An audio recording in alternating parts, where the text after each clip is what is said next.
वर्तमान में breast cancer के अलावा ब्रेस्ट से जुड़ी और कौन कौन सी ऐसी बीमारियां हैं जिनको लेकर महिलाओं को अवेयर रहना चाहिए? जैसे कभी कभी क्या होता है, जैसे कि आपने बोला पता नहीं चलता आपके साथ क्या हो रहा है, और फोर्थ स्टेज कब तक आप पहुंच गए आपको पता ही नहीं चलेगा कि कैसे पता करें। कुछ लोग शर्म के माने में बताना नहीं चाहते हैं। तो लड़कियों को खासकर किस तरीके से अवेयर रहना चाहिए कि वो तुरंत जाके डॉक्टर को ये बता सकें, अपना चेकअप करा सकें? अगर कैंसर भी नहीं है तो ब्रेस्ट से रिलेटेड और कौन सी ऐसी बीमारियां हैं जिस पे उन्हें थोड़ा सतर्क रहने की बहुत ज़रूरत है? 2-3 कुछ खास एरिया हैं ब्रेस्ट हेल्थ के, जिस पे मुझे लगता है कि लड़कियों ने बहुत सजग रहना चाहिए। हमें ही एक दूसरे का ख्याल रखना है। बिल्कुल। सिर्फ खुद का नहीं, जो आपके परिवार की महिलाएं हैं, चाहे वो अगली पीढ़ी दर अलग हो, या आपकी दोस्त हैं, आपके भाई बहन हैं, तो सबको अवेयर होना है। जैसे ही आप अडल्ट हो जाते हैं, 18 के हो जाते हैं, तभी से आपको ब्रेस्ट हेल्थ के बारे में अवेयर होना है। सो एक दो चीज़ें हैं, जैसे फाइब्रोडिनोमाज है, सादी रसोड़ियाँ होती हैं, कैंसर से कोई संबंध नहीं होता है।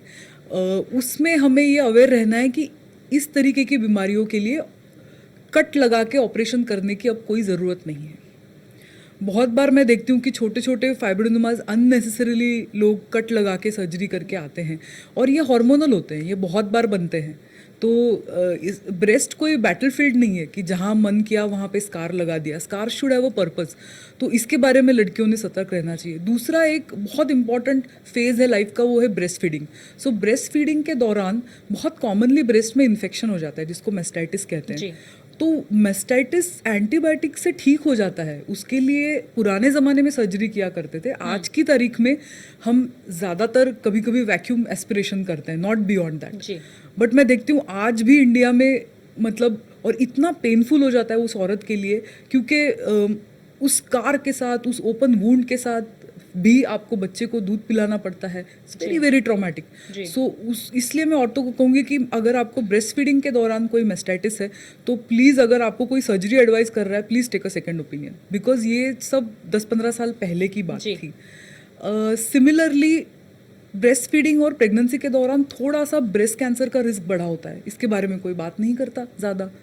तो इस टाइम पे आपको ब्रेस्ट में कोई भी सिस्ट, कुछ भी अगर चेंज आ रहा है, ब्रेस्ट फीडिंग और प्रेगनेंसी के दौरान, यस, सो उस टाइम पे हल्का सा ब्रेस्ट कैंसर का रिस्क बढ़ा होता है, बिकॉज ब्रेस्ट जो है वो ग्रो कर रहे होते हैं। तो इस टाइम पे कोई भी गांठ, कोई भी रसौड़ी, कई बार क्या होता है ना, सारी औरतें एक दूसरे को बताती हैं कि अरे ये दूध की गांठ है, बट ट्रस्ट में हमने कितने प्रेगनेंसी एसोसिएटेड ब्रेस्ट कैंसर देखे हैं ड्यूरिंग लेट प्रेगनेंसी और ब्रेस्ट फीडिंग। सो ये एक फेज है जिसमें ब्रेस्ट हेल्थ को डबल ध्यान देना चाहिए। और मैं कहूँगी कि अगर if you are not happy with आपका जो डॉक्टर है, उसका अगर असेसमेंट आपको ठीक नहीं लग रहा है, please trust your guts. You take an opinion from specialist, लेकिन इसको डिसमिस नहीं करना है। एक सेकेंड ओपिनियन ज़रूरी है। बिल्कुल बिल्कुल। I think women are very intuitive about their bodies. तो और अनफॉर्चुनेटली औरतें बहुत गैसलाइट भी होती हैं, लोग उनको बताते रहते कि ये तुम्हारा वहम है, ये है, वो है करके। Please don't listen to them, अपनी खुद की सुनो। We are very wise, and find a doctor who resonates with you. बिल्कुल।